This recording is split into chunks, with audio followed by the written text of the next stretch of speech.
లూకా సువార్త మొదటి అధ్యాయం. లూకా సువార్త మొదటి అధ్యాయం మొదటి వచనం చదువుతాం. మొదటి 4 వచనాలు చదువుదాం. ఘనత వహించిన తెయోఫిలా, ఆరంభము నుండి కన్నులారా చూసి తమ్ముడి సౌండ్ వాక్య సేవకులైన వారు మనకు అప్పగించిన ప్రకారం తగ్గించి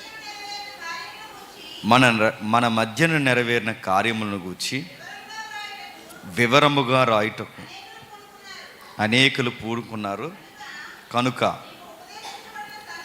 మీకు ఉపదేశింపబడిన సంగతులు నిశ్చయముగా జరిగినవని నీవు తెలుసుకొనుటకు వాటన్నిటినీ మొదటి నుండి తెరిచి పరిష్కారముగా తెలుసుకొని ఉన్న నేనును నీ పేరిట వాటిని గూర్చి వరుసగా రచించుట యుక్తమని ఎంచితిని. ఆగుదాం. అందరి దగ్గర బైబిల్ ఉందిగా. ఇది క్రిస్మస్ సీజన్ కనుక కొంచెం ఈ ప్యాటర్న్లో మనం మాట్లాడుకునే ప్రయత్నం మనం చేద్దాం. తెలుగు అక్షరాల మీద అవగాహన ఉంది కనుక, సువార్తల మీద ఎంతో కొంత అవగాహన మనకు ఉంది కనుక చదువుతున్నప్పుడు మనకు తెలుసులే అన్న ధీమ వ్యవహారం మనకు ఉంటుంది. కానీ నిజానికి ప్రశ్నించుకుంటున్నప్పుడు లూకా గారి సువార్త రాసే సమయానికి ప్రభు అయిన యేసుక్రీస్తు వారిని గూర్చిన చెడ్డ వార్తలు లోకంలోకి పాకేశాయి మొదటి శతాబ్దంలోనే. అప్పటికే పరిసయ్యులు, శాస్త్రులు ఆయన ఏమంటున్నారంటే వంచకుడు అంటున్నారు. ఇక రోమా ప్రభుత్వం ఏమన్నదంటే రోమా ప్రభుత్వంలో ఈయన ఒక విప్లవకారుడు, ప్రభుత్వానికి వ్యతిరేక అన్నారు. అప్పటికే దారుణమైన వార్తల్లో ఒక వార్త ఏంటంటే ఆయన శిష్యులు ఆయన ఎత్తుకెళ్ళిపోయారు అన్నారు.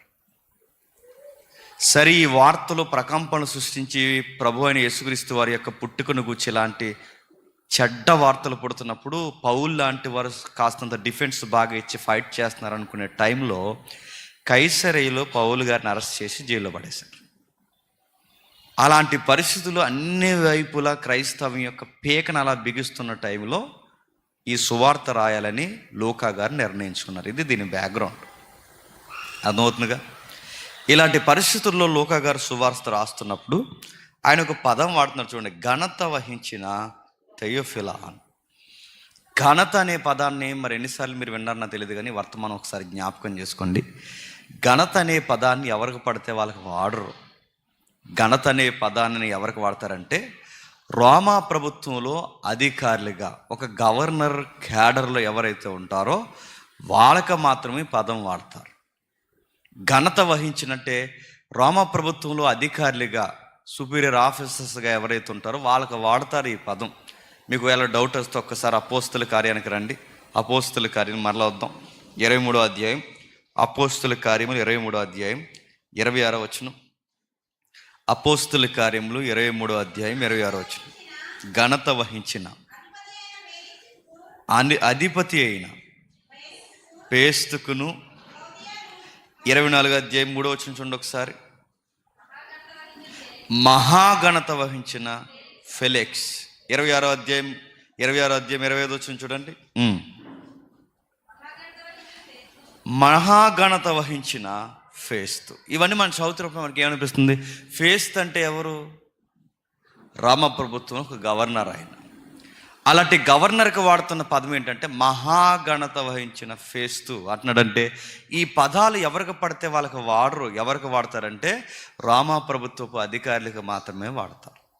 ఇప్పుడు చెప్పండి, ఒక రామా ప్రభుత్వపు అధికారికి సువార్త రాస్తున్నారు. మీరు అనుకుంటున్న వార్తలు నిజము కాదు. యేసు ప్రభు వారిని గురించి వంచుకుడు అని మాట్లాడుతున్నారే అది వాస్తవం కాదు. ఆయన శిష్యులు ఆయన ఎత్తుకుని పోయారని చెబుతున్నారే అది వాస్తవం కాదు. ఇవి నిజంగా జరిగాయి. నేను కూడా మీలాగే పొరపాటు పడ్డాను. మీలాగే పొరపాటు పడ్డ నేను ప్రతి విషయాన్ని పరిష్కారంగా తెలుసుకొని నా డిస్కవరీలో తేలిన కొన్ని సంగతులు ఇవి వాస్తవాలా కాదని నాకన్నా ముందు ఆయన శిష్యులు ఎవరైతే ఉన్నారో వాళ్ళు రాసిన రచనలు కూడా నేను చదివాను. వాటిని చదివిన తర్వాత వాటి కూర్పులు అంటే వాటి పత్రికలు నేను చదివాను. ఇవి జరిగాయా లేదని ఈ లొకోటాలో నేను ఎంక్వైరీ చేశాను. ఈ ఇలాకాలో నాకు తేలిన సంగతి ఏంటంటే ఇవి నిజాలని తేలిపోయాయి. ఎంత నిజాలైతే, నేను అడుగుతున్నాను, ఎంత నిజాలంటే ఇవి నిజంగా జరిగాయి. ఇది ఎవరో అనుకున్న వాళ్ళు, డబ్బున్న వాళ్ళు క్రియేట్ చేసిన స్టోరీ కాదు. యేసుప్రభు అనే ఒక వ్యక్తి వెనకాల డబ్బున్న వాళ్ళు, రాజకీయ నాయకులు ఉన్నారని మీరు అసలు అనుకోకండి. ఈయన పుట్టిన కుటుంబం ఒక పేద కుటుంబం. ఎంత పేద కుటుంబం అంటే వాళ్ళ కనీసం దేవాలయానికి వస్తే గొర్రె పిల్లను కూడా అర్పించలేనంత పేద కుటుంబం ఆయన. ఇవి జరిగాయి. ఎంత వాస్తవికంగా జరిగాయి అంటే ఆయన పుట్టినప్పుడు లేదా ఆయన పుడుతున్నప్పుడు ఒక ప్రజా సంఖ్య రాయబడింది. థెయోఫిలా, నీకే చెప్తున్నాను, నా ఫ్రెండవ గనక, నా స్నేహితుడు గనక, రోమ ప్రభుత్వంలో ఉన్న అధికారం నువ్వు, గ్రీకుల్లో పేరు మోసిన వ్యక్తి నేను, ఇటు వైద్య వృత్తిలో నేనున్నాను, అక్కడ అధికార వృత్తిలో నువ్వున్నావు. మన ఇద్దరి మధ్య జరుగుతున్న సంభాషణ నీకు ఒక విషయం చెప్తున్నాను, ఇవి జరిగాయి. ఇవి వాస్తవంగా జరిగాయి. ఇవి ఎవరో కల్పించిన పుక్కిటి పురాణాలు కాదు. బడుగు బలహీన వర్గాల మధ్య, అంటే ఒక పేద కుటుంబాల మధ్య వెలసెల్లిన ఒక మహానుభావుడి యొక్క చరిత్ర ఇది. అండ్ ఏమని రాస్తున్నాడు చూడండి, 2వ అధ్యాయంకి వచ్చేసరికి మొదటి వచనం నుంచి. 2వ అధ్యాయం వచ్చేసరికి మొదటి వచనం నుంచి, ఆ దినములలో సర్వలోకానికి ప్రజాసంఖ్య రాయవలనని కైసర్ ఐగుస్తు వలన ఆజ్ఞను. సర్వలోకానికి ప్రజాసంఖ్య జాతీయ ప్రజాసంఖ్య అంటే మన ట్రెండ్లో జనాభా లెక్కలు. సర్వలోకానికి ప్రజాసంఖ్య రాయవలనని కైసర్ ఐగుస్తు. బాగా వినండి, ఐగుస్తు అనే పదాన్ని క్యాలెండర్లో మనం చూస్తాం.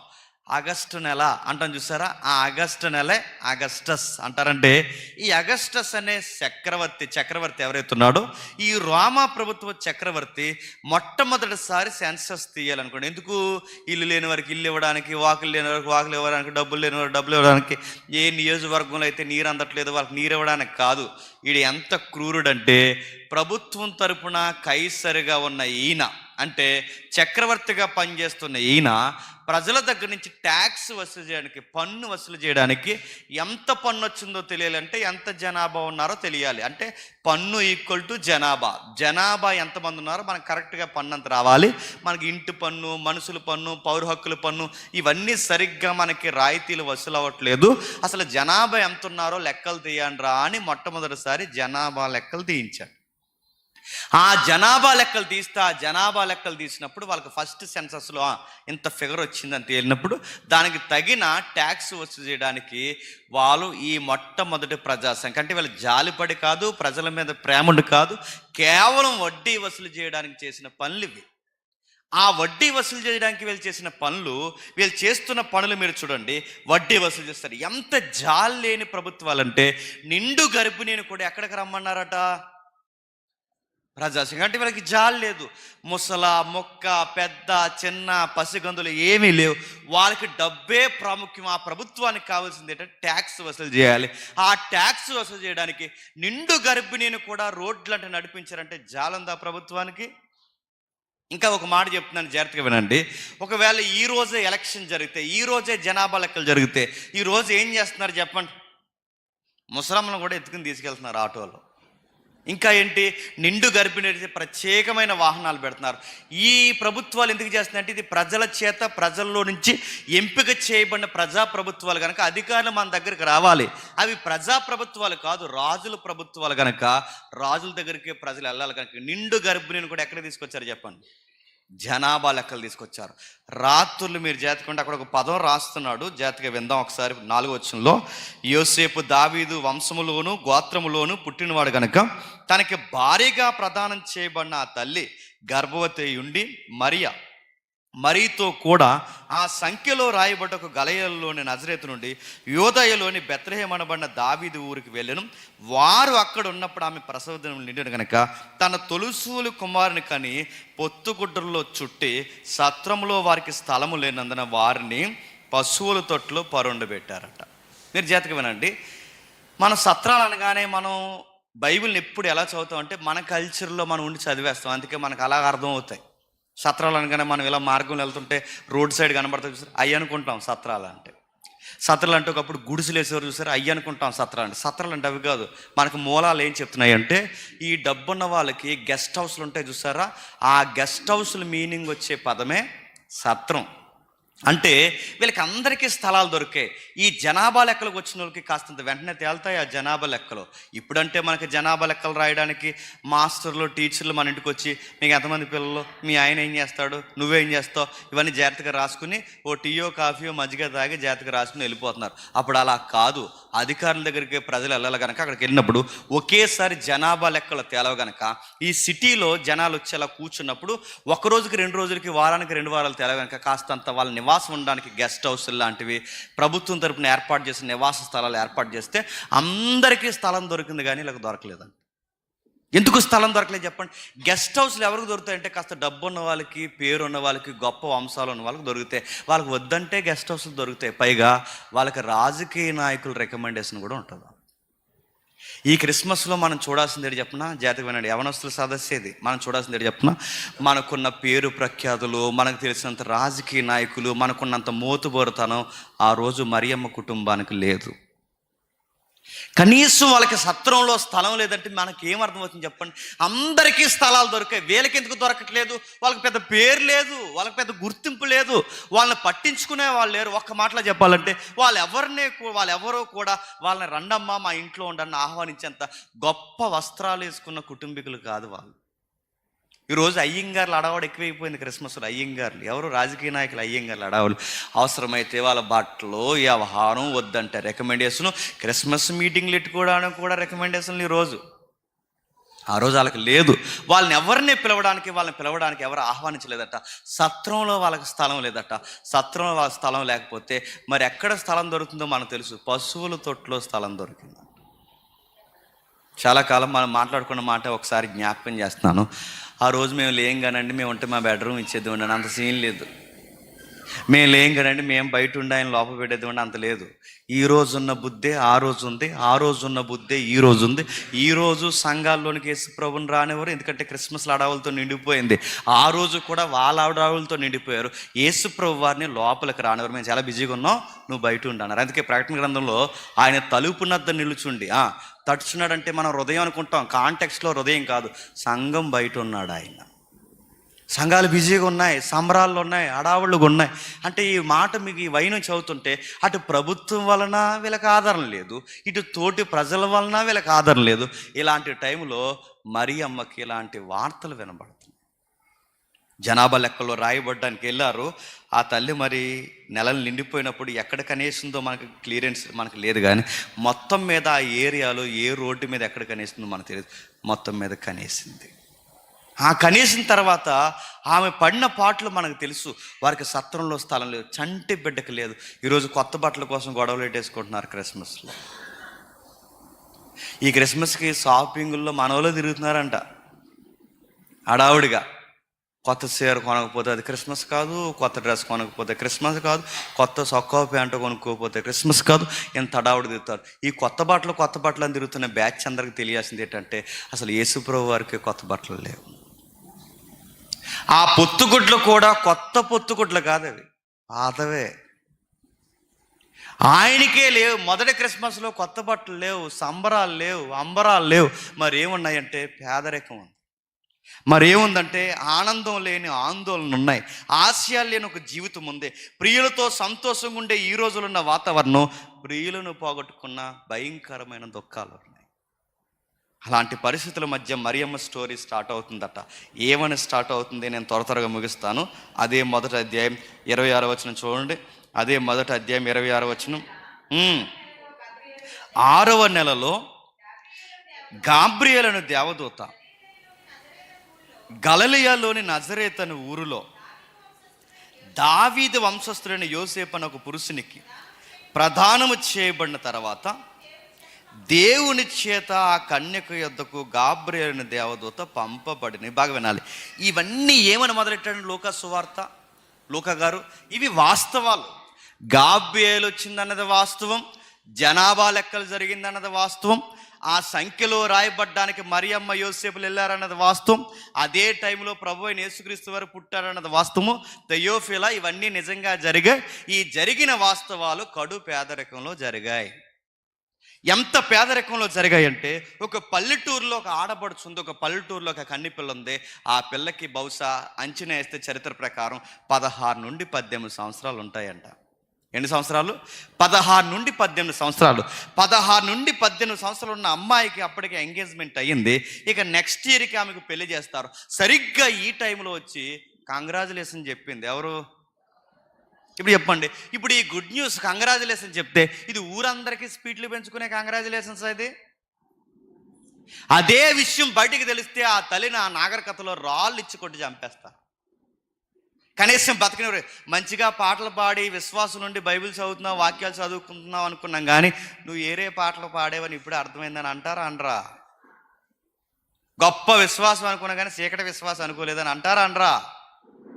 నువ్వేదో మరియమ్మవే, చక్కటి పిల్లవే, యోసేపుకి తగిన భార్య అనుకున్నా కానీ ఇలాంటి పిల్లవని అనుకుంటావని అనుకుంటారని ఆ రోజు అంటారా అనరా?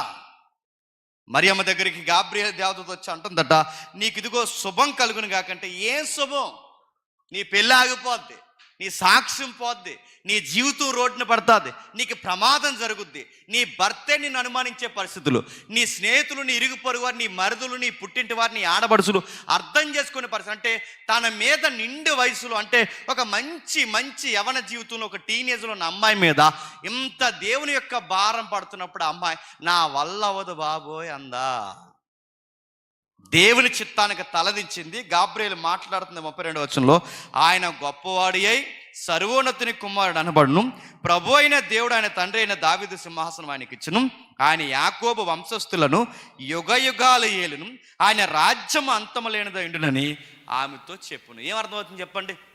చాలా పెద్ద మాటలు చెప్తున్నాడు గాబ్రియల్ గారు. ఏమని చెప్తున్నారు చూడండి, ఆయన గొప్పవాడై సర్వోన్నతుని కుమారుడైన ఆయన దావీదు కుమారుడు అవుతాడు.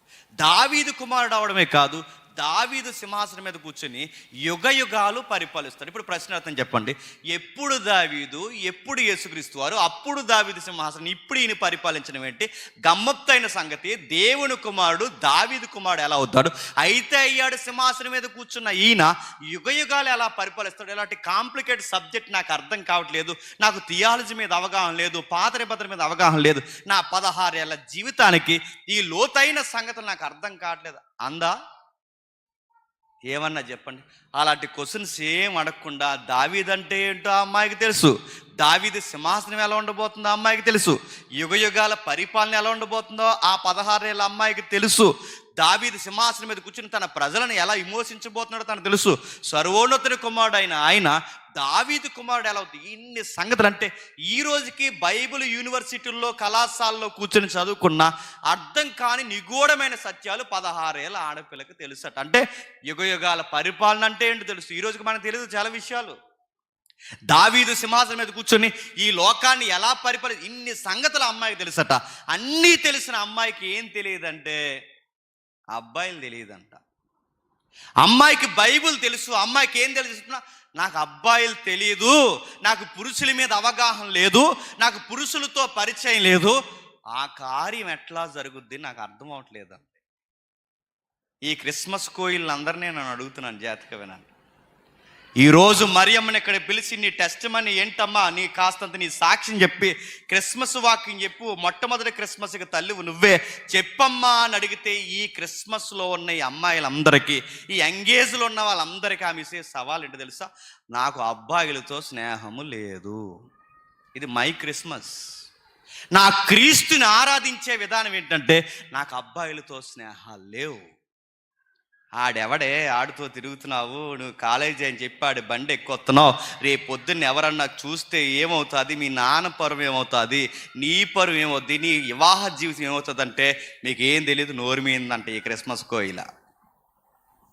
అది కాదే, తప్పు అవుద్ది, అలా మాట్లాడుకు, వాడితో మాట్లాడుతున్నావేంటి? నువ్వు ఇలా బండి మీద తిగొస్తే రేపు పొద్దున మన కుటుంబం పరువు ఏమవుతుందంటే అడిగినందుకు వాళ్ళ అమ్మకు సున్ని వేసి బిగించి చంపేసిందంట ఈ జనరేషన్, జనరేషన్ అమ్మాయి. నా మాటలు మీకు అర్థమవుతున్నాయా? మరియమ్మ సవాలు ఇస్తుంది ఈ రోజు. ఇది క్రిస్మస్ మెసేజ్ అనుకోకండి, మన క్యారెక్టర్ని సవాల్ చేస్తుంది మరియమ్మ. 16 ఏళ్ళ ఆడపిల్లకి దావీదు అంటే ఏంటో తెలుసట, 16 ఏళ్ళ ఆడపిల్లకి సింహాసనం అంటే ఏంటో తెలుసట, 16 ఏళ్ళ ఆడపిల్లకు యుగ యుగాల పరిపాలన తెలుసట. మరి ఈ తరానికి ఏం తెలుసట? ఇలా బంద్ ఏం తెలుసా? వీళ్ళకి ఇన్స్టాగ్రామ్, టిక్ టాక్లు తప్ప ఏం తెలదంట. వీళ్ళకి ఏం తెలుసు అడుగుతాను, ఏం తెలుసు అసలు యుగ యుగాల పరిపాలన అంటే తెలుసా? గట్టిగా మాట్లాడితే మీకు క్రిస్మస్ పాట పాడడం తెలుసు, వాక్యం అప్పగించడం తెలుసు, దేవుని యొక్క చిత్తం కొరకు లైఫ్ని రిస్క్లో పెట్టేంత త్యాగపూరితమైన, అంటే ఆ సబ్జెక్ట్ అర్థం చేసుకునేంత త్యాగపూరితమైన తల్లులు ఉన్నారా? ఎక్కడున్నారు చెప్పండి?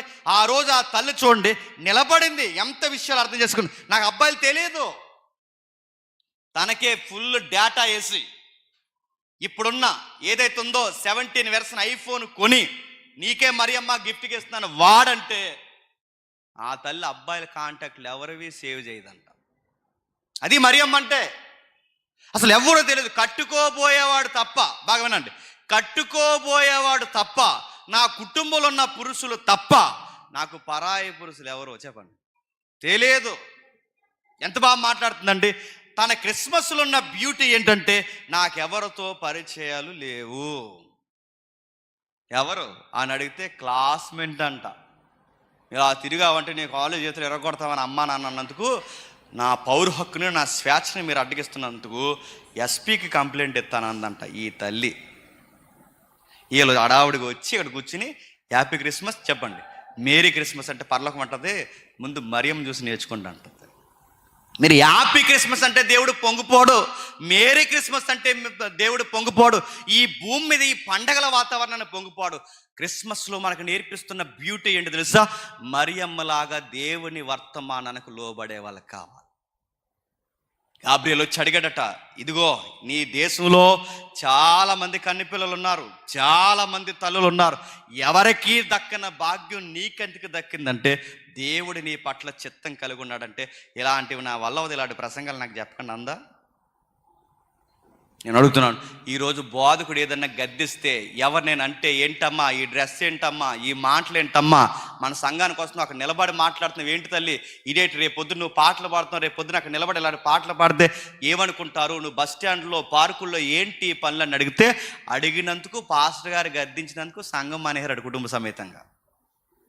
ఏమనకూడదు ఇప్పుడు, ఏమనంటే మానేస్తారు, గద్దిస్తే మానేస్తారు. గాబ్రియల్ దేవదూత వచ్చి ఎప్పుడో దానియేలు గారికి కనబడిన ఆయన ఆ ముఖ్యమైన వార్తాహరుడు ఇక్కడికి వచ్చి మరియమ్మకి ఇలాంటి గంభీరమైన వార్త చెప్తే ఆమె తలదించింది. మరియంలో ఉన్న గొప్పతనం ఇప్పుడు బాగా వినండి.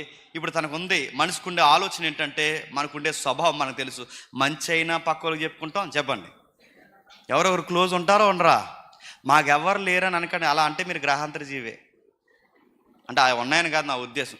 ఏదో ఒకటి మంచోడికైనా చెడ్డోడికైనా ఎవడో ఒకటి క్లోజ్ ఫ్రెండ్ ఉంటాడా ఉండరా, ఉంటారు. ఇప్పుడు ఆందోళన, భర్తకు చెప్పే ముందు తనకు ఒక క్లోజ్ ఫ్రెండ్ ఉంది, మీకు తెలుసు, ఎలిజబెత్ అమ్మకు చెప్పాలనుకో. ఈ శుభవార్త, ఈ వార్తను నా క్లోజ్ ఫ్రెండ్కి చెప్పాలనుకుంది. పరిగెట్టింది పరిగెట్టింది పరిగెట్టింది. ఎక్కడో కొండసీమల్లో పెళ్ళై 60 ఏళ్ళు దగ్గర పడుతున్న పిల్లలు లేని తల్లి ఆవిడ, పెళ్ళి అవ్వకుండానే 16 ఏళ్ళ ఆడపిల్లగా ఈవిడికి పిల్లలు పుట్టబోతున్నారు ఈవిడ. ఈ విచిత్రమైన స్టోరీలు జరిగాయి థెయోఫిలా, ఇవి జరిగాయని చెప్తున్నది ఈయన లూకా గారు. ఈ పరుగును వెళుతున్నప్పుడు బాగా వినండి, అర్థం చేసుకుంటే పర్లేదు. తన ఫ్రెండ్ అట, ఆవిడకేమో పెద్ద వయసు, ఈవిడికేమో చిన్న వయసు. ఈ పెద్ద ఆవిడ ఈవిడికి స్నేహం ఎలా కుదిరింది? మనకు స్నేహితులు ఎలా ఉంటారు చెప్పండి? మన ఈక్వల్ ఏజ్ ఉన్న వాళ్ళే మనకు స్నేహితులు ఉంటారు. మరి అంత పెద్ద వయసు ఉన్న ఆవిడికి ఈ చిన్నపిల్లతో స్నేహం ఎలా కుదిరింది? ఈవిడికి ఆవిడికి చట్టా పట్టాలు ఎలా అంటే, వీళ్ళకి వయసు కాదు, వీళ్ళలో ఉన్న స్నేహం ఎలా ఏర్పడిందంటే వీళ్ళ ఆత్మీయత, దేవుడి పట్ల వాళ్ళకున్న ఆశ, విశ్వాసం, బాధ్యత ఉందో చూసారా, అదే వాళ్ళని బలపరిచింది. ఆ ఏదైతే వాళ్ళ స్నేహంలో బలపడ్డారో, వయసుతో తారతమ్యాలు లేకుండా వాళ్ళ స్నేహం పడుతున్నప్పుడు వెళుతున్నారు. ఆవిడ స్నేహితురాలే కాదు, అంతకన్నా గొప్పగా ఆమె బంధువురాలు కూడా. చెప్పడానికి వెళ్ళింది, ఫ్రెండ్ మీకు విషయం చెప్పాలి, గాబ్రియల్ దేవదూత వచ్చాడు, నాకు ఇలా చెప్పాడు, నేను ప్రెగ్నెంట్ అవుతానట, దేవుని కొరకు దేవుని సుతుడిని నేను కంటానట, దైవమే నా గర్భాన్ని జనించబోతుందట, ఈ లోకానికి శుభం కలగబోతుందంట అని తన ఫ్రెండ్కి చెబితే పర్లేదు. ఒకవేళ బాగా వినండి, ఆ ఫ్రెండే అర్థం చేసుకోకపోతే, ఎలిజబెత్ పాస్టర్ అమ్మ గారు అర్థం చేసుకోకపోతే, ఇలాగంటే పాస్టర్ అమ్మ, ఈ జనరేషన్ పాస్టర్ అమ్మ గారు అయితే అంటారు, మంచి పాటలు పాడుతున్నావు అనుకున్నాను కానీ నువ్వు వేరే పాటలు పాడావని ఇప్పుడే తెలిసింది, నువ్వు వెలుగు రేఖ అనుకున్నావు కానీ నువ్వు చీకట్లో వేరే ఇలాంటి రేఖవని అనుకోలేదు. ఖచ్చితంగా అంటే ఏమైపోద్ది? మంచి విశ్వాసవి, మా బంధువురాలని చెప్పుకున్నాను కానీ చెయ్యాల్సిందల్లా చేసి ఇప్పుడు నాకు దూత కనబడింది అంటావా అంటే నా గాబ్రియల్ వచ్చిందంటావా, ఇది దేవుని చిత్తం అంటావా, నాకు దూత కనబడే సర్వోన్నతుడైన కుమారుని గర్భాన్ని వస్తున్నాడు అంటావా, పిచ్చి పిచ్చిన మాటలు మాట్లాడి మళ్ళీ దేవుని పేరు చెప్తున్నావు అంటే మన దేవుడు ఎలాంటాడు చెప్పనా? మనం ఆయన కొరకు ఆయన భారాలు మనం ఎత్తుకుని మనం నిలబడితే మన మీద అనుమానితమైన నిందలు ఎలాంటివి పడినా మన దేవుడికున్న గొప్పతనం ఏంటంటే మనల్ని ఎవరిని ఇవ్వనివ్వడు. మనం ఎవ్వరికి మన విషయాలు వివరించుకోవాల్సిన అవసరం లేదు. ఎవరైతే అరిసారో, ఎవరైతే వాగారో, ఎవరైతే మనల్ని అంటున్నారో మీరు గుర్తుపెట్టుకోండి, మన సాక్ష్యాన్ని గురించి వివరించాల్సిన అవసరం లేదు. మరియమ్మను గురించి దేవుడు వివరించుకునే అవసరం అతని దేవుడు తీసుకురా. ఎలిజబెత్ అమ్మ దగ్గరికి వెళ్ళి ఇలా జరగబోతుందని చెప్పే లోపే ఎలిజబెత్ అమ్మ నిలబడి రా రా తల్లి, స్త్రీలలో ఆశీర్వదింపబడిన దానా రా, నా ప్రభు తల్లి నా యొద్దకు వచ్చేటకు ఎలా ప్రాప్తించును రా అంటే మరియమ్మ చెప్పకముందే మరియమ్మకి క్రిస్మస్ పాట పాడి వెల్కమ్ చెప్తున్నది ఎవరు చెప్పండి? మన దేవుళ్ళను గొప్పతనం. ఆమెను ఏమి చెప్పనివ్వలేదు, ఏమీ మాట్లాడనివ్వలేదు. 42వ వచనంలో స్త్రీలలో నువ్వు ఆశీర్వదింపబడిన దానివి, నీ గర్భఫలం ఆశీర్వదింపబడను, నా ప్రభు తల్లి నా యొద్దకు వచ్చేట ఎలా ప్రవర్తించను, ఇదిగో నీ శుభవచనం చెవుని పడగానే నా గర్భంలోని శిశువు ఆనందముతో గంతులు వేసును. స్త్రీ జాతికి మచ్చ తెచ్చామనలేదు, స్త్రీల్లో చెడబుట్టామనలేదు, ఇలాంటి చీకటి పని చేసి దేవుడి పేరు చెప్తున్నావు ఏంటి అనలేదు. నువ్వు స్త్రీల్లో గొప్పతనం. ఎంత గొప్పతనం అంటే నేను ఎంత సీనియర్ పాస్టర్నైనా నాకన్నా నువ్వే గొప్పతనం. నేను ఎంత సీనియర్ అయినా నాకన్నా ఉదార స్వభావం కలిగిన దానివి, నాకన్నా దేవుణ్ణి బాగా అర్థం చేసుకున్న దానివి, నా ప్రభు తల్లి నా దగ్గరికి రావడం నాకెంత గొప్పతనం కలగజేస్తున్నావు. నన్ను చూడడం నీ గొప్పతనం కాదు, ఈ రోజు నుంచి నిన్ను చూడడమే చెప్పండి నా గొప్పతనం. ఈ శుభవచనం చెవిని పడగానే నా గర్భంలోని శిశువు ఆనందంతో గంతెలు వేసును. ఎంత గొప్పదానవి తల్లి, ఎంత గొప్పదానవి. ఇది పాట, ఎలిజబెత్ అమ్మ పాడుతున్న పాట. క్రిస్మస్ పాట ఒక మాటలో చెప్పాలంటే ఆ మొట్టమొదటి పాట పాడుతున్నప్పుడు మరియమ్మను పోగొడుతుంది. గొప్పదానివి గొప్పదానివి గొప్పదానివి అనగానే వెంటనే ఈ తరంలో ఉన్న తల్లి అయితే ఏం చేద్దరంటే ఇలా మక్కిలి మీద చేసుకుని, నేను నాలుగు అర్థమయ్యాను నీకు, చేయించాల్సిన పనులన్నీ ఇంట్లో చేయించేసుకున్నాం, సరే ఈరోజు నుంచి పాస్టర్ గారు జాగ్రత్త అంటాం. మనం అయితే అందా? ఆవిడేమందో తెలుసా? అమ్మ నన్ను మరీ గొప్పదాన్ని అనకండి, దేవుడు నా కులాన్ని చూడలేదు. మనకు అర్థమయ్యే పదాలు. దేవుడు నా వంశాన్ని చూడలేదు, దేవుడు నా వర్గాన్ని చూడలేదు, దేవుడు నా కన్యత్వాన్ని చూడలేదు, దేవుడు నేనేదో అందగత్తెనని చూడలేదు, దేవుడు నేనేదో గొప్పదాన్నని చూడలేదు. నన్ను అంతగా పొగడకండి. దేవుడు నన్ను చూసింది ఏంటి చెప్పనా?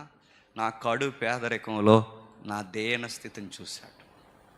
అదే రాస్తుంది చూడండి 46వ వచనంలో. అప్పుడు మరియా నా ప్రాణము ప్రభువుని గణపరచుచున్నది, ఆయన తన దాసురాలి దీనస్థితి. అంటే నా గోత్రం కాదు ఆయన చూసింది, నా అందం కాదు ఆయన చూసింది, నా పేరు కాదు ఆయన చూసింది, నన్ను చూసింది ఏం చూసింది? నా దీనస్థితి, నా తగ్గింపుని చూశాను. ఇప్పుడు చెప్పండి, మొట్టమొదటి క్రిస్మస్లో మనకు కనబడుతుంది 60 ఏళ్ళ పెద్ద ఆవిడ తగ్గించుకుంటుంది, 16 ఏళ్ళ చెప్పండి ఆడపిల్ల తగ్గించుకుంటుంది. క్రిస్మస్లో మనకు కావాల్సింది చెప్పండి తగ్గించుకోవాలి. క్రిస్మస్లో కనబడందే ఏంటి చెప్పండి? తగ్గించుకోరు. వాక్యం ఇవ్వకపోతే కోపం చేస్తారు, పాట ఇవ్వకపోతే కోపం చేస్తారు, పాస్టర్ గారికి పేరిట్టేస్తారు, గిఫ్ట్ ఇవ్వకపోతే కోపం చేస్తారు. ఎంత దరిద్రం అంటే ఆ కట్ చేసిన కేక్ ముక్క కూడా ఎట్టకపోతే గొడవ పెట్టేస్తారు. ఎంత తగ్గింపో. మరియమ్మను చూస్తే ఎంత తగ్గించుకుంటు, నన్ను అంతగా పొగడకండి, నేను దేన స్థితిలో ఉన్నాను, నేను దేన స్థితిని, నా ప్రభు నన్ను దేన స్థితిని చూసే కటాక్షించాను. నేను అందరిని అంటలేదు కానీ కొందరిని. ఇదే జనరేషన్లో ఇలాంటి తల్లిని పొగిడితే పాస్టమ్ గారికి విశ్వాసకి జరిగే సంభాషణ ఏంటి చెప్పనా? ఒక పాస్టమ్ గారి ఇంటికి విశ్వాసం వెళ్తే చెప్పే పనులు ఏంటి చెప్పండి? వాకింగ్ చెప్పరు. వచ్చావా రా, ఆ 2 గిన్నెలు కడిగేసి ఆ సీపులు అలా వేసి రానగానే ఈ సిగ్గులేని విశ్వాసం అందట, మీకు నాకు స్ట్రాంగ్గా కాపీ అట్టమంటారా అందంట. కాపీల దగ్గర బతికండి మీరు అందరూ. నేను అంటున్నాను, సేవకులకి సహాయం చేయొద్దు అంటలేదు, కానీ మీరు ఎంత ఇంటి పనులు చేసినా కాస్తంత వాక్యం మాట్లాడుకోవాలి వద్దా? అమ్మగారు మొన్న అయ్యగారు వాక్యం ఇలా చెప్పారు, ఏంటి దాని సంగతి కాస్త వివరించండి. అడుగుతారా? టీ తాగుతారంట గ్లాసు. నేను అడుగుతున్నాను, ఎలిజబెత్ అమ్మ మాట్లాడుతున్నాడు, రా మరి అమ్మ బాగా వచ్చావు రా, ఆ 2 గిన్నెలు కడిగి అందా? రా ఆ సీబ్రేస్ ఆ వాకులు తుడిసి అందా, ఇవి కాదు నా తల్లి, ఎంత గొప్పదానివే తల్లి, నువ్వు ఎంత గొప్పదానివి అంటే నాకన్నా గొప్పదానివి. నాకు పుట్టబోయే కొడుకు గొప్పోడో కాదో తర్వాత విషయం, నీకు పుట్టబోయే కొడుకు గొప్పోడు. నీ కొడుక్కి నా కొడుకు పైలట్ అవుతాడు, నీ కొడుక్కి నా కొడుకు ఇదిగో వార్తాహరుడు అవుతాడు, మార్గదర్శి అవుతాడు, మార్గము సరళం నాకన్నా గొప్పదాన్ని ఇవ్వనగానే వెంటనే జూనియర్గా ఉన్న ఇప్పుడు సీనియర్గా పొంగిపోయి ఈరోజు నుంచి అలాగే ఆ స్టాండింగ్లో ఉన్నాను అనలేదు. ఆవిడ పొగుడుతుంటే ఈవిడ తగ్గించుకుంటుంది, ఈవిడ పొగుడుతుంటే ఆవిడ తగ్గించుకుంటుంది, ఒకరినొకరు తగ్గించుకుంటున్నారు. క్రిస్మస్లో మనకు కావాల్సిన బ్యూటీ అదే, తగ్గించుకోవాలి. అందుకు ఒక రచయిత ఏమన్నాడంటే, క్రిస్మస్ దేవుడు ఎవరి దగ్గర ఉంటాడంటే పెద్ద పెద్ద చర్చిలు కట్టి, పెద్ద పెద్ద స్టార్లు కట్టి, బాగా లైటింగ్ పెట్టి, అడావుడిగా తిరిగి, డబ్బులు లక్షల రూపాయలు ఖర్చు పెట్టి, అందలాలకి ఎక్కేలా ఘనమైన భోజనాలు పెట్టేవారి దగ్గర ఉంటాడు ఈ క్రిస్మస్ దేవుడు. ఈ వాక్యాలు బట్టి మనకు అర్థమవుతుంది ఈ క్రిస్మస్ దేవుడు ఎవరి దగ్గర ఉంటాడంటే దేన స్థితిలో ఉన్న వారి దగ్గర ఉంటాడు. ఆ మెట్ల మీద కూర్చుని దేవుడి కోసం ఏడుస్తుంటారే, ఆ పేదరికం నుండి నలిగిపోయిన వస్త్రాలు వేసుకుని నెలంతా తిరుగుతారే, కనీసం పలావుకి బిర్యానీకి తేడా లేకుండా తిరుగుతారే, కులం పేరు కానీ వంశం పేరు కానీ గొప్ప లేకుండా, అసలు ఏంటో వాళ్ళ అడ్రస్ ఆధార్ కార్డులు కూడా లేకుండా దేవుని పట్టుకుని ఏడాడుతుంటారే, అలాంటి వారితో ఉంటాడు. అందుకే ఈ క్రిస్మస్ దేవుడు ఎవరి దేవుడు చెప్పిన పేదోళ్ళ దేవుడు. ఈ క్రిస్మస్ దేవుడు ఎవరి దేవుడు చెప్పిన దీనుల దేవుడు. ఈ క్రిస్మస్ దేవుడు ఎవరి దేవుడు చెప్పిన అమాయకుల దేవుడు. ఈ దేవుడు దీనులతో ఉండే దేవుడు. అందుకే ఆయన పుట్టాడు. ఇంకా రాస్తున్నాడు చూడండి, మరియమ్మ అంటుంది 50వ వచనంలో, ఆయన భయపడు వారి మీద ఆయన కరిగ్గరం ఉంచుతాడు, తరతరాలకి ఉంచుతాడు. ఆయన తన బాహువు చేత పరాక్రమం చూసి వారి హృదయములో ఆలోచన విషయమే గర్విష్ఠులను చెదరగొడతాడు. సింహాసనం మీద నుండి బలవంతులను పడదోసి దీనులను ఎక్కించి ఆకలిగొని వారిని మంచి పదార్థాలతో తృప్తిపరిచి ధనవంతులను వట్టి చేతులతో పంపేస్తాడు. మీకు తెలుసు ఈ దీనస్థితులు ఈ పాట పాడుతున్నప్పుడు మీకు తెలుసు ఇది మరియమ్మ అప్పటికప్పుడు రాసుకుని వచ్చిన పాడిన పాట కాదు. ఈ పాట పాడింది ఎవరంటే చరిత్రలో ఒక దీనురాలు పాడింది. ఆ దీనురాలు ఎవరో మనకు తెలుసు, సమూయేలు తల్లి. అంటే సమూయేలు తల్లి గారు పాడిన పాట సవితి పోరు మధ్య, విశ్వాసుల పోరు మధ్య, సంసారం బాలైనప్పుడు, కడు బాధల్లో ఉండిపోయినప్పుడు, ఇబ్బందులు ఉండిపోయినప్పుడు, ఏం చేయాలో అర్థం కాలేనప్పుడు సమూయేలు తల్లి పాడుకున్న పాట. ఆ రోజు ఆ దీనస్థితిలో ఉన్న ఆ తల్లి సవితి పోరుకి రోడ్డు మీదకి వచ్చి గొడవలు పెట్టుకోలేదు, సంసారం కోసం భర్త కాలర పట్టుకోలేదు, ఎలాంటి గొడవలు మాట్లాడలేదు. కనీసం తనను తాను తగ్గించుకొని దేవుని వైపు చూస్తూ దీనస్థితిలో, ఆ పాస్టర్ గారు కూడా నీకు రాత్రి తాగిన మద్యం ఇంకా తగ్గలేదన్నప్పుడు అలాంటి పరిస్థితుల మధ్య పాడుకున్న పాటే అన్నాగారు పాడిన పాట. ఆ అన్నాగారు పాడిన పాటే చెప్పండి ఇప్పుడు మరియమ్మ పాడుతున్న పాట. ఆ పాటలో ఉన్న కంటెంట్ ఏంటో తెలుసా? మళ్ళీ చెప్తున్నాను వినండి. ఆ పాటలో ఉన్న కంటెంట్ ఏంటంటే దేవుడు ఎవరి వైపు చూస్తాడు? ఇదిగో దీనిల వైపు చూస్తాడు. దేవుడు ఎవరి వైపు చూస్తాడు? గర్విష్ఠులు కాని వారి వైపు చూస్తాడు. దేవుడు ఎవరి వైపు చూస్తాడు? సింహాసనం మీద కూర్చున్న వారి వైపు కాదు, దీనుల వైపు చూస్తాడు.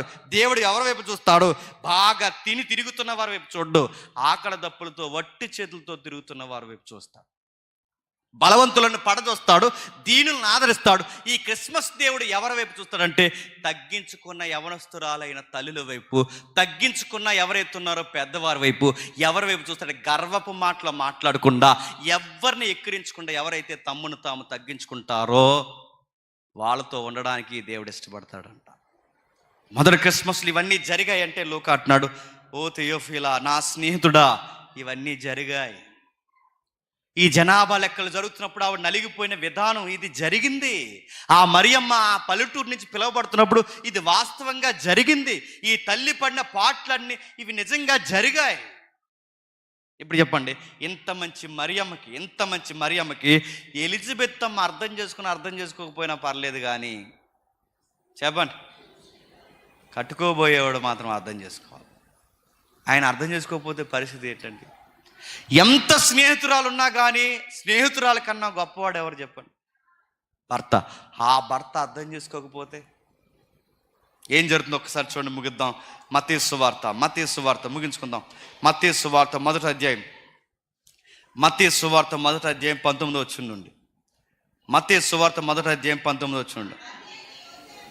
ఆమె భర్త అయిన యోసేపు నీతిమంతుడై ఉండి ఆమెను అవమానపరచనొల్లక రహస్యముగా విడనాడు ఉద్దేశించను. కొంచెం అబ్బాయిలు జాగ్రత్తగా వినండి. ఎవరు చెప్పారో, ఎలా వెళ్ళిపోయిందో, లేకపోతే మరియమ్మ పంచుకుందో ఏమో మనకు తెలియదు, కానీ మొత్తం మీద ఆమె ప్రెగ్నెంట్ అన్న సంగతి యోసేపు గారికి అర్థమైపోయింది. అక్కడ రాస్తున్న పదం చూడండి, రహస్యంగా వదిలేయాలనుకున్నాడు. రహస్యంగా వదిలేయడం అనగానే మనం అనుకుంటాం, నీ నెంబర్ ఇంక నేను బ్లాక్ చేస్తున్నాను, నువ్వు కూడా నా నెంబర్ బ్లాక్ చేసి ఇంక నా వైపు నువ్వు చూడకు, నువ్వు ఇంకా నా గ్రీటింగ్ కార్డులు ఏం పంపించుకో, నేను కూడా. అది కాదు రహస్యంగా వదిలేయడం అంటే. ఇంక నాతో మాట్లాడకని చెప్పడం కాదు. రహస్యంగా వదిలేయడం అంటే మూలాలు చెబుతున్నాయి, యోసేపు గారు ఊరుదులు వెళ్ళిపోతున్నాడంట. ఎందుకు యోసేపు గారు ఊరుదులు వెళ్ళిపోతున్నాడంటే, ఆయన కట్టుకోబోయే అమ్మాయి తప్పు చేసిందని తెలిసినా తన పరువు రోడ్డు మీదకి రాకూడదు అనుకున్నా. తన పరువు రోడ్డు మీదకి వస్తే యోధా సంస్కృతి చేసే పని ఏంటంటే చంపేస్తారు. అందుకే రహస్యంగా వదిలేయాలనుకున్నాడు. ఎందుకు రహస్యంగా వదిలేయాలనుకున్నాడు? ఇప్పుడు రహస్యంగా వెళ్ళిపోయాడు అనుకోండి, దాగంది ఏంటి చెప్పండి? గర్భం దాగదు, నెలలు నిండో కొలిది కనబడుతుంది. ఇప్పుడు దాగదా నా గర్భం బయటికి కనబడుతుంది. ఊదో మాట్లాడుకుంటారు బయటికి, ఈ పిల్ల ఏంటి ఇలాంటి పని చేసింది, ఈ అమ్మాయి ఏంటి ఇలాంటి పని చేసింది, మంచి అమ్మాయి అనుకున్నాం, విశ్వాసరాలు అనుకున్నాం, పేదరికుల్లో కూడా నీతికి పడి నిలబడిన తల్లి అనుకున్నాం, ఈ తల్లి ఏంటి ఇలాంటి పని చేసింది అన్నప్పుడు ఎవడ చేస్తుంటారు ఈ పని అని గుసగుసలు మాట్లాడుకుంటారు. మంచి అయినా మాట్లాడుకోరేమో కానీ ఎవడింట్లో ఏది జరుగుతుంది అది మాత్రం బాగా మాట్లాడుకుంటారు. వెంటనే మాట్లాడుకుంటారు. ఉన్నవలేని పుట్టించారు. ఆడపడుసులు ఏమంటారు, బావలు ఏమంటారు, బామ్మర్దులు ఏమంటారు, మామీలు ఏమంటారు, ఇరుగు పొరుగు వారు ఏమంటారు, ఈ చుట్టాలు ఏమంటారు, ఖచ్చితంగా ఎంత ఉంటే అంత చేస్తారు. మామూలుగానే వాళ్ళ మీద షికార్లు చేపిస్తారు. ఇప్పుడు ఈ వార్త పెద్దదైపోయినప్పుడు అందరూ మాట్లాడుకుంటే ఎవడ చేస్తుంటారు ఈ పని అని తిరిగినప్పుడు ఖచ్చితంగా ఊర్లో ఒకరు కనబడరు. ఎవరు చెప్పండి? యోసేపు కనబడరు. ఎందుకు యోసేపు కనబడలేదు? జనాలకు మామూలుగానే స్టోరీలు క్రియేట్ చేయడం వీళ్ళ దెట్లో పిహెచ్డీలు చేస్తారు అందులో. ఇప్పుడు అడుగుతున్నాను, ఇప్పుడు యోసేపుగా కనబడకపోతే ఖచ్చితంగా ఈ నింద ఎవరి మీద వేస్తారు చెప్పండి? ఇది ఆడి పనేరా, క్షమించండి ఆడన్నందుకు, ఇది ఆడి పనేరా, ఏదో అనుకున్నాం కానీ చెయ్యాల్సింది అలా చేసి ఊరుదులిపోయాడు చూడరా, ఖచ్చితంగా ఈ పని చేసింది ఎవడరా? మరియమ్మని ఎంత మోసం చేశాడరా, మరియమ్మని ఎంత దెబ్బ కొట్టాడరా, మరియమ్మ జీవితంలో గర్భం తెచ్చి ఎంత కనబడకుండా పోయాడని ఎవరు నిందిస్తారు చెప్పండి? ఆయన ఎంత మంచోడంటే, ఏదో చీకటి పని చేసింది అమ్మాయి, తన రోడ్డు మీదకి వచ్చి పడిపోకూడదని ఎంతో కొంత తనను ప్రేమించాడు కనుక ప్రేమించిన వ్యక్తి కొరకు అవమానాన్ని కూడా ఎక్కడేసుకున్నాడు చెప్పండి? తన సాక్ష్యాన్ని రిస్క్లో పెడుతున్నాడు, తన ఊరిని రిస్క్లో పెడుతున్నాడు, మొత్తం మీద తన ప్రాబ్లం ఫేస్ చేస్తూ బయటకు వెళ్ళిపోతూ తానే నింద మోయాలనుకున్నాడు తప్ప చెప్పండి తన రోడ్డు మీదకి లాగకూడదు.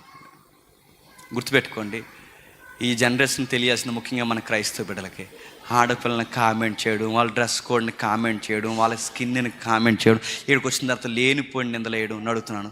ఇది దేవుని పిల్లల లక్షణాలు కాదు. లేనిపోని నిందల వాళ్ళ మీద వేసి అమ్మాయి ఎలాంటిది, అబ్బాయి ఎలాంటోడు అని ఆడపిల్ల మీద కామెంట్ చేస్తే జాగ్రత్త. చర్చికి కూడా వచ్చి ఇక్కడికి వచ్చి వంకర సూపులు చూసి రకరకాల మాటలు పేర్లు పెట్టి కామెంటరీలు చేస్తున్నారు. జాగ్రత్త, యోసేపుని చూసి నేర్చుకో. తప్పు చేసిందని తను అనుకున్నా ఆ తప్పుడు వ్యక్తి మీద కూడా ఒక్క మాట కూడా అనకుండా తన గుండెల్లో పెట్టుకుని పోతున్నాడంటే ఎంత మంచి అబ్బాయి అండి. పైగా అబ్బాయిని ఊర్లో ఎలా అంటే గుర్తుపడతాడట మీకు తెలుసు. ఆ అబ్బాయి యోసేపు ఇల్లు ఎక్కడంటే ఎవరు చెప్పరట, యోసేపు ఇల్లు అంటే ఎవరు చెప్పరట. యోసేపు అంటే చాలామంది యోసేపులు ఉన్నారు, ఎవరు చెప్పు క్లియర్గా అంటే అదే నీతిమంతుడని యోసేపు ఉంటాడే అంటే ఆ అబ్బాయి అక్కడ ఉంటాడని చెప్తారంట. అబ్బాయి ఊర్లో ఉన్న సాక్ష్యం, నీతిమంతుడని యోసేపు అక్కడ ఉంటాడని చెప్తారట. మనల్నే అదే మేకపోతే గడ్డ వేసి ఉంటాడు కదా, ఆ ఎదవ అక్కడ ఉంటాడు, అది అక్కడ ఉంటాడని చెప్తారు.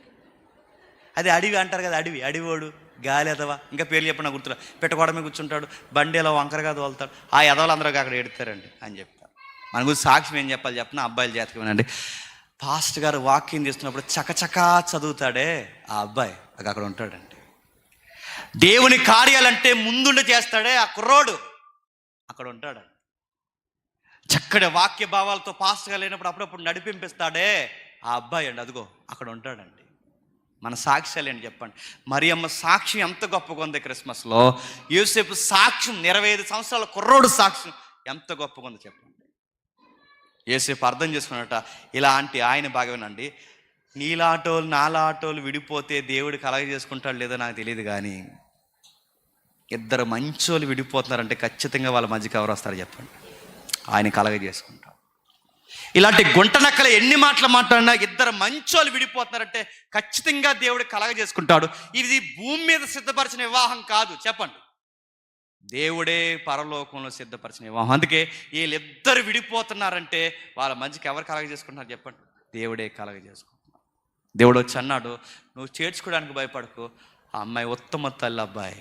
అమ్మాయి ఎంత మంచిరాలంటే ఆమె దేవుని వల్లనే గర్భం ధరిస్తుంది తప్ప అది మనుషుల వలన జరిగిన కార్యం. ఇంకా ఇప్పుడు చెప్పండి, యోసేపుని మరియమ్మని బలపరుస్తుంది ఎవరు చెప్పండి? దేవుడే. యోసేపుని మరియమ్మని దేవుడే బలపరుస్తున్నాడు. ఇప్పుడు బాగా వినండి, నువ్వు దేవుని కొరకు ఆజ్ఞలు పాటిస్తూ దేవుడి నీతిని రాజ్యాన్ని ఎతికాడి నీతిలో నువ్వు బ్రతికితే నీ కాపురంలో రేపు పొద్దున్న ఏమన్నా జరిగినా మీ మధ్యకు వచ్చి కలగజేసుకునేది ఎవరు చెప్పినా? దేవుడు. డొక్కు సామెత చెప్తారు ఈ లోకంలో. ఆ డొక్కు సామెత ఏంటంటే, నేను ముగిస్తున్నాను, ఒరే మంచోళ్ళకి మంచి భార్యలు రారు చెప్పండి, చెడ్డోళ్ళకి మంచి భార్యలు వస్తారు, మంచోళ్ళకి మంచి భర్తలు రారు చెప్పండి, చెడ్డ భర్తలు వస్తానారట. ఇప్పుడు నాకు మంచి భార్య రావాలంటే నేను ఏం చేయాలి? ఇప్పుడు ఈ సామెత ప్రకారం తాగే దొల్లేలు ఇంకా ఈదులో పడి అప్పుడు నాకు మంచి భార్య వస్తుంది అనమాట. ఈ సామెత అదే కదని చెప్తుంది. ఇప్పుడు ఈవిడికి మంచి భర్త రావాలంటే ఏం చేయాలి? ఏదో చీకటి పని చేయాలి, అప్పుడు వస్తాడా?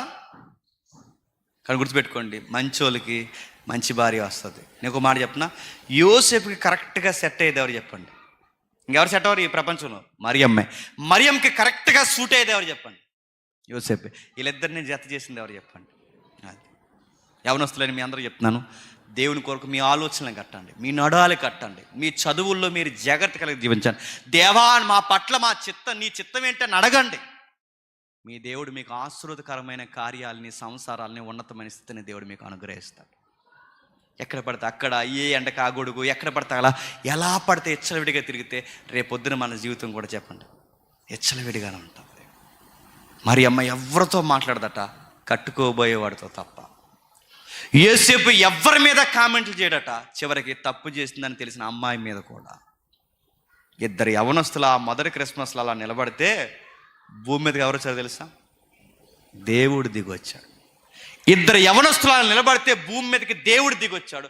ఈరోజు నేను అడుగుతున్నాను, ఈ భూమి మీద మనం ఇంతమంది యవనస్తులు ఉన్నారు, ఎంతమంది తల్లులు ఉన్నారు, మీ కొడుకులు కూతుర్లు అందరూ ఎవరైతే ఉన్నారో పెద్దవి అందరూ అడుగుతున్నాను, మనమిద్దరు నిలబడితే భూమి మీదకి ఎవరు వస్తారు చెప్పండి?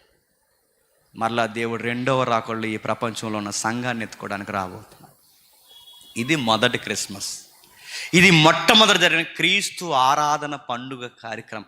అది జరిగింది. ఈరోజు యవనస్తుల సదస్సు ఈ డిసెంబర్ నెలలో ఉన్నారు కనుక అడుగుతున్నాను, మీ వాట్సాప్లు జాగ్రత్త, మీ ఇన్స్టాల్ జాగ్రత్త, మీ సోషల్ మీడియా జాగ్రత్త, మీరు చూస్తున్న రీల్స్ విధానం జాగ్రత్త, మీరు వాక్యం ఉంటున్నప్పుడు మీరు దేవుని కోసం తీసుకుంటున్న నిర్ణయాలు జాగ్రత్త. ఇద్దరు యవనస్తులు లోక కళ్యాణం కోసం వాళ్ళ జీవితాలు త్యాగం చేస్తే ఎంతమంది ప్రతి నెల యవనస్తులు వస్తున్నారు అడుగుతున్నారు. మీరు దేవుని కోసం స్టాండింగ్ చేస్తే మీ సంఘానికి మీరు ఎంత ఆశీర్వాదకరంగా ఉంటారో చెప్పండి. మీ వీధికి, మీ ఊరికి, మీ కుటుంబానికి ఎంత దీవెనకరంగా, ఎంత ఆశీర్వాదకరంగా మాత్రం చెప్పండి. ఇద్దరు యవనస్తులు నిలబడితేనే ఊరికి ఎంత దీవెనకరంగా, ప్రపంచానికి ఎంత దీవెనకరంగా మారిపోతే మనం అందరు నిలబడితే మన కుటుంబానికి, మన సంఘానికి ఆశీర్వాదకరంగా మారుతాం. అట్టి ధన్యత దేవుడు మీకు అనుగ్రహించును గాక. Amen, amen, amen. ప్రార్థన చేసుకుందాం. ప్రేమగల తండ్రి, కృపగల దేవ, ఎవరికి ఈ సంగతులు అర్థమయ్యే నాకు తెలియదు తండ్రి.